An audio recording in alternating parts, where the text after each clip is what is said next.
Thanks for tuning in. I'm Joel Amadon, and this is The Teacher's Journey, Mile Markers on the Road to Better Teaching, a podcast series where we discuss stories of educator development. This podcast is brought to you by the University of Mississippi School of Education, is an Amadon Planet production. Hey, and today I am joined by Kristi Magee. Kristi, how are you doing? I'm doing well, thank you. And how are you? Oh, I'm doing excellent. This is exciting. We got a chance to do a little portfolio stuff before this, but I'm excited that you're willing to jump on the podcast with me. So, and I know it's a long day. So, and I know it's in the evening, but that's part of the dedication of being a teacher sometimes is doing this sort of stuff, right? Thank you. Yes, it is. And thank you for having me. I'm very excited to be here. Can you give us a little introduction to who Kristi Magee is? I have been working with my school district for 8 years. I have done a little bit of everything, but I'm currently a second grade English language arts teacher. And I am also the school intervention support specialist, which is a fancy term for saying I'm the part-time school counselor. So I wear many hats around here. Yeah. I mean, and we were talking about it a little bit before, and you're like, well, what do you do, Dr. Anna? We're like back and forth about, and sometimes it's probably responding to some needs too. Like, hey, this need needs to happen. And it's about, okay, I'm going to fill this needs. And it's about, coming down to taking care of kids and how do we do that best, right? Yes. Yes. We didn't have a counselor at my school. So I decided kids were always coming to me to talk and I didn't want to tell them the wrong thing. So I got my master's in school counseling. Oh my goodness. And they created a position this year for maybe part-time. And next year I'll be the first ever full-time elementary counselor at my school. Holy cow. That is amazing. Yay. Yes. And now you're working on another degree. Yes. Yes. Wow. Oh my goodness. So again, I mean, part of the reason I wanted to start this podcast, and this is a little aside, is like to tell a story, like to honor teachers and honor the amazing things teachers do. And thank you. I mean, thank you already you saw a need and like, I'm going to go and already I'm filling this need, but I want to be better at filling this need. And I'm going to go get a degree to do it well. And like, holy cow, you are amazing. Thank you. Thank you. So this is a long road of becoming a teacher. And so on that road are other teachers. And so as we kind of start the podcast, we want to reach out and thank some teachers. So can you thank 3 teachers who have shaped your development as a person? The first person I have to thank always is my mother. My mother and my father were teachers, but my mother taught much longer. She taught 37 and a half years. She's very proud to say that. And she actually taught at the same school, same grade for all of those years. And ironically, when I started teaching, I went into second grade. So it was ironic that I feel like I picked up where she left off. Yeah. But I loved how she was with kids, and I love the difference that she made. She really wanted to touch those kids. So she's the first person.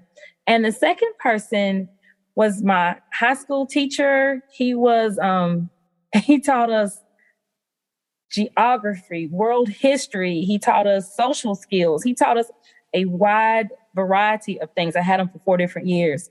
He was the announcer at the football games, but he really, really talked to us about being good people. He would take us into left field with our lessons, and we'd be like, this has nothing to do with geography. And somehow he would tie it right back into what, he was teaching us. And he just wanted us to be great people. And Mr. Billy Hinton is his name. And I'm forever just grateful to him for, just instilling those ideas in us at an early age.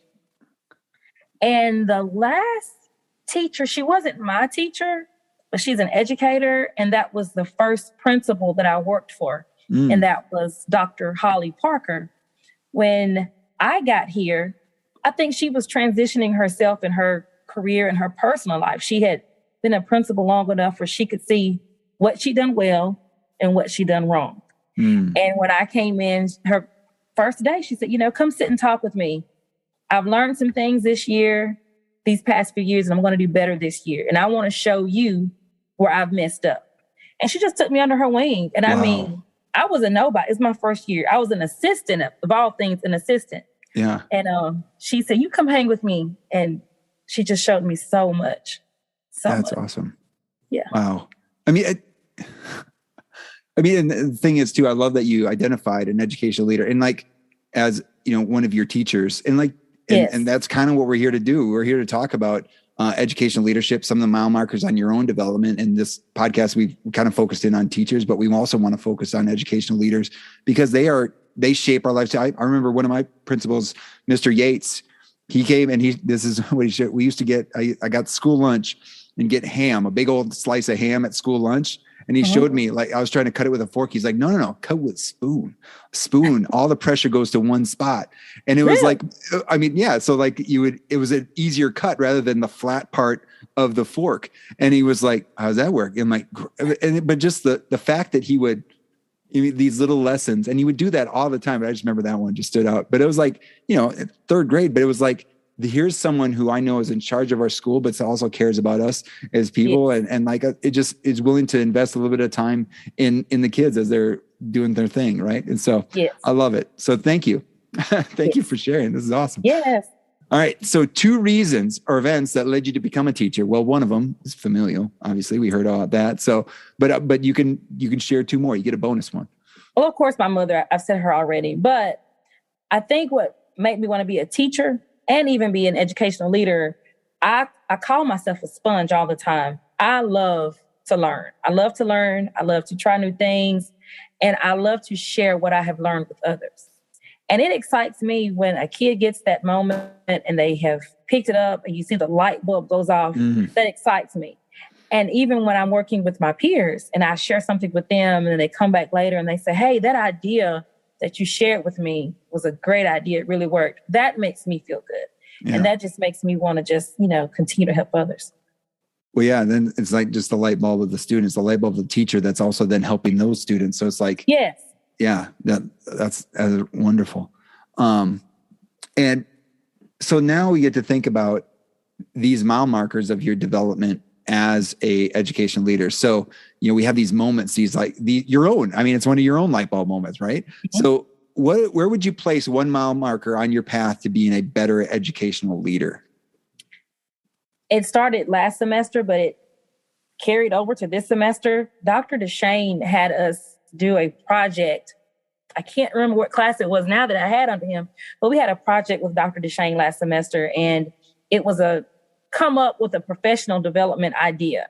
So I came up with the idea, but then I was able to present the professional development this January, to my teachers.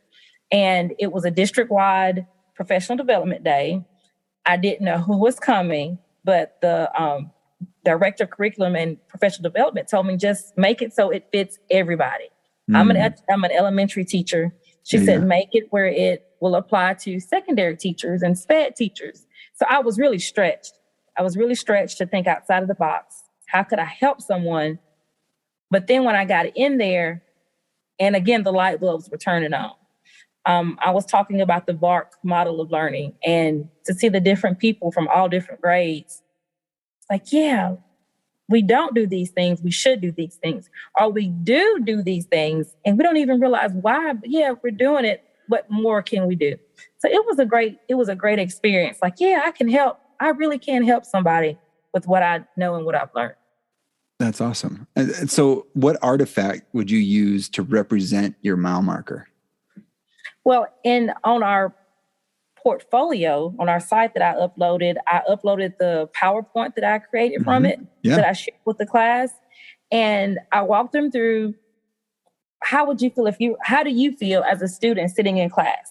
Mm-hmm. Are you bored? And I even had the Charlie Brown sound effects. That's what, kids hear. That's what I hear, sitting in class. And I gave different ideas of how to present a lesson to your visual learners, to your auditory learners, to your kinesthetic learners.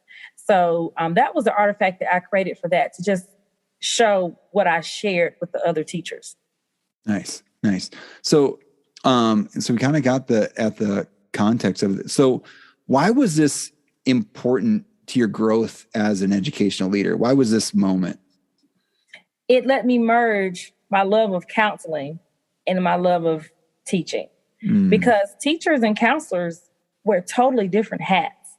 The teacher hat, I'm thinking about that standard. I'm thinking about that test. I'm thinking about that quantitative data that I'm going to collect at the end of the week to see what that kid learned. But the counselor in me is looking at the quality of it. Did they enjoy it? Did they feel something? Did I enjoy it? Was it fun learning? Are they going to remember it? So I was able to merge my two loves together into one idea. Yeah, I love the idea of these hats, and they're constantly. I mean, and sometimes too, like, when you have those exchanges, probably maybe with some folks that like the special ed or the secondary teachers, they might have a different perspective. All of a sudden, I got to put on my student hat real quick because I'm getting a different perspective on this. Yes. So, we talk about an artifact, a mile marker of your growth, a moment, an artifact, why it's important to you. And then we talk about, well, why is this mile marker important to the field? So how do we tie it to standards? And so the standards that we're looking at are the NELP standards, the National Educational Leadership Preparation Standards. So these are standards for educational leaders, and like how to, how is a educational leader best prepared to assume the role or put on the hat, right? The educational leader hat. So which of the standards of the, there's 8 of them, but which of the standards do you think align best with your moment? Of the NELP standards? Let me think. See, I was thinking, my mind was focused on the CAPE standards. Oh, okay. Well, what do you got for the CAPE standards? What did you say? For the CAPE standards, I was thinking about it aligned with standard E015, that the candidates for advanced preparation demonstrate their proficiency to understand and apply knowledge, and then they share it with others in the field. Mm-hmm. And I'm just summarizing that standard. I know that's not word for word. Yeah. And I think at one point it says leading and collaborating with your peers and colleagues. So that was a chance for me to lead a session, but also collaborate and inform those discussions with my colleagues as well. So I'm gonna meet your CAPE standard, and I'm gonna meet you with a NELP standard. I think it's standard 7. Okay. Building professional capacity. So to promote the current and future success and well-being of each student and adult by applying the knowledge, skills, and commitments necessary to build the school's professional capacity, engage staff in the development of a collaborative professional culture, improve systems of staff supervision, evaluation, support, and professional learning. And so I think by you implementing something that, and then responding to the needs and making it meet the needs of all those different folks within the district, sounds like standard 7 to me. What do you think? I think so. I think you're right. Yeah. Great. Yeah. Well, and so, and just to be like, we're just, we had a little adjustment in our standards. So that's why we're still, figuring out which ones of these that fit best. And so I think that's what's kind of cool is seeing, like, no matter what, if you grew from it as an educational leader, like there's going to be a standard. If I grew professionally, there's going to be a standard that aligns with this growth. And that's kind of what's cool about this, is that if we identify these moments, these important moments, these light bulb moments, that they're going to align with these standards. So excellent. And for me, it really was another growing point for me with this particular professional development. I had to know what I was talking about. I couldn't just go out and just fluffy, I couldn't just say some fluff and, sit down. I had to really know what I was saying. I had to do a little research.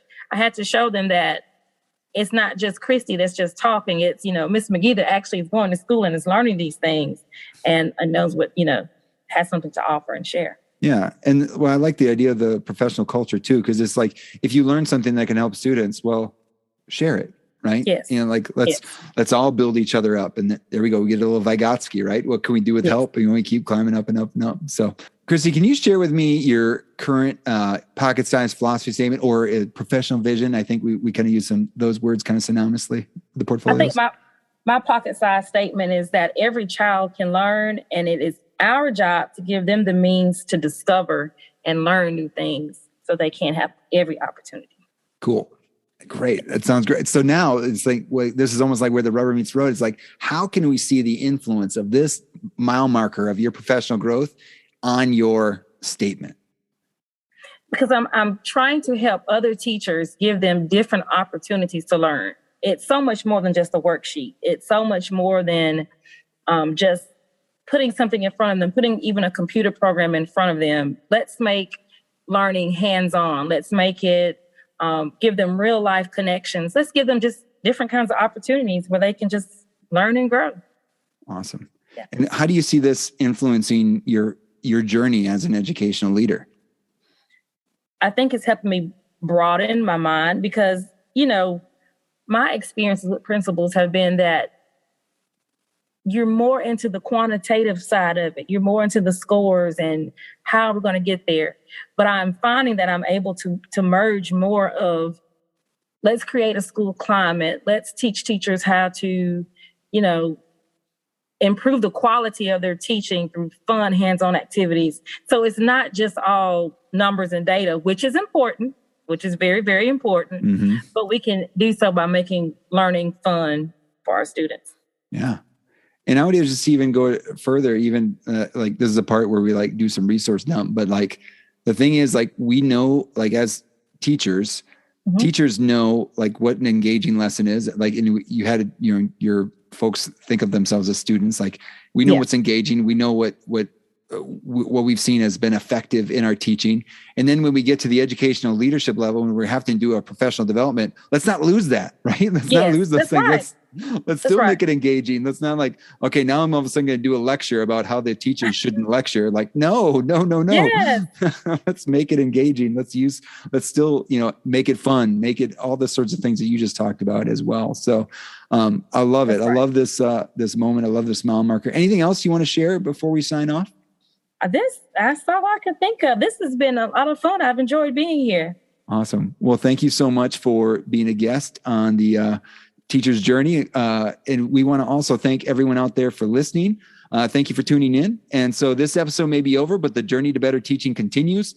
Please subscribe to the podcast so you are notified when the next episode is ready for you to listen. And if you like what you hear, please rate and review the podcast. You can also share the podcast with someone you feel may be interested in these stories of teacher and educational leader development. And are you ready to start your journey to better teaching or better leading? Send an email to Nick Sisk, nickf@olemiss.edu, the School of Education Admissions Counselor, to hear all about the options for becoming a teacher or educational leader. And perhaps you're well into your journey and looking to further advance as a practitioner or researcher in your field. For more information on all of our graduate programs, contact the University of Mississippi School of Education's Graduate Studies Office by sending an email to gradeducation@olemiss.edu. Also follow the University of Mississippi School of Education on social media at Ole Miss Ed School on Twitter and Instagram so you can learn more about opportunities like free graduate application weekends, happen every so often. Information can be found in the show notes for this episode at roadtobetterteaching.com. Finally, thank you to Kristi for sharing a portion of her journey. And thank you to all of you listeners out there for taking the journey to better teaching. This world is a better place because you have used the gifts you have been given to teach others.